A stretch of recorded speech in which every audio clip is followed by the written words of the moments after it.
India से नीतीश की बात तय, 29 जून को करेंगे बड़ा ऐलान। एनडीए गठबंधन छोड़ने का ऐलान कर सकते हैं नीतीश कुमार।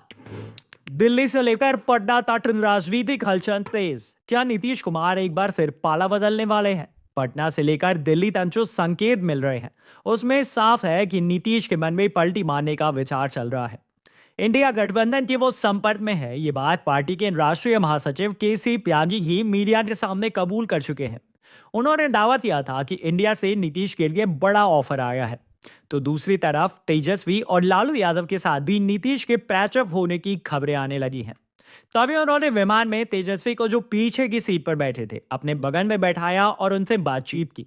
लोकसभा चुनाव के बाद से तेजस्वी और नीतीश दोनों ही एक दूसरे के खिलाफ बयानबाजी से बचते दिख रहे हैं।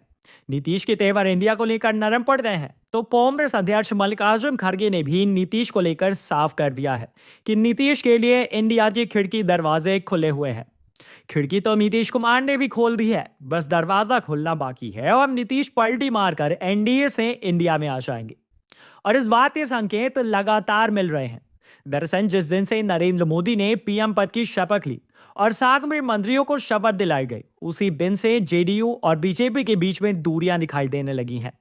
जेडीयू की तरफ से 2 कैबिनेट मंत्री सहित 3 मंत्री पद मांगे गए थे, लेकिन ना तो 3 मंत्री पद मिले और ना ही 2 कैबिनेट मंत्री जेडीयू के बनाए गए। नीतीश कुमार ने बतौर रेलवे में से 1 पद देने की मांग की थी।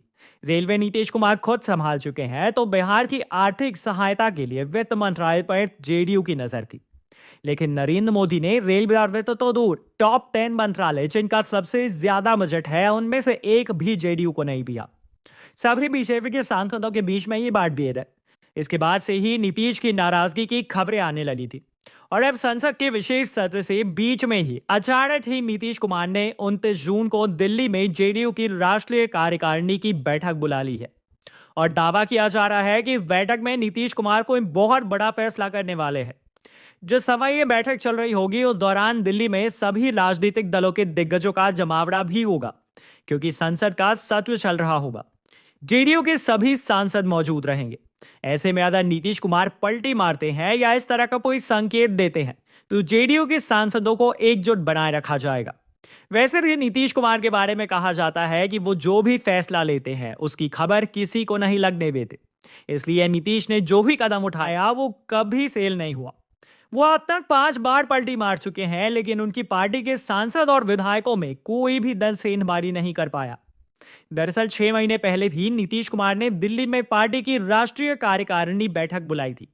29 दिसंबर 2023 को हुई इस बैठक में नीतीश कुमार ने पार्टी की कमान ललन सिंह से ले ली थी और खुद अध्यक्ष बन गए थे।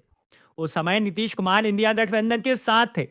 बिहार में महागठबंधन की सरकार चला रहे थे, लेकिन दिल्ली में हुई पार्टी की बैठक के कुछ ही दिनों बाद अचानक ही उनके तेवर बदल गए और उन्होंने पलटी मार ली।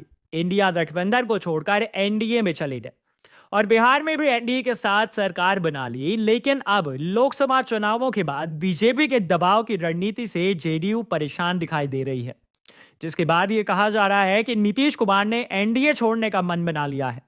अब इसका ऐलान होना बाकी है और ये पूरा खेल संसद सत्र के दौरान ही होगा, जिससे नीतीश अगर पलटी मारे तो मोदी सरकार को दूसरे दल में सेंधमारी का समय ही ना मिल पाए। ये पूरा खेल राष्ट्रपति द्रौपदी मुर्मू के धन्यवाद प्रस्ताव की चर्चा के दौरान खेला जा सकता है। वैसे दावा तो यहां तक किया जा रहा है कि नीतीश कुमार इंडिया के साथ टीडीपी के संपर्क में है। दोनों ही बल एनडीए में है। ऐसे में आपस में चर्चा करना उनके लिए और भी आसान है। और अगर जेडीयू और टीडीपी दोनों ने एनडीए छोड़ा तो मोदी सरकार की मुसीबत बढ़ जाएगी, क्योंकि सिर्फ एनडीए के पास बहुमत नहीं बचेगा।